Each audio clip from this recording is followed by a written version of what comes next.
தேவாதி தேவரெல்லாம் காவலுக்கு நின்னபடி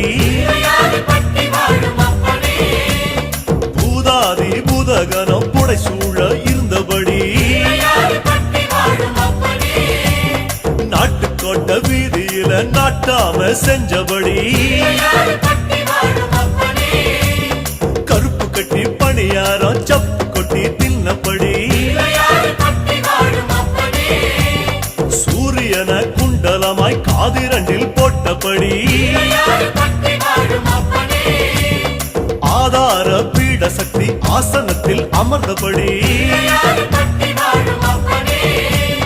பூமியத்தாம் மோதகமா ஓங்கருத்தில் சுமந்தபடி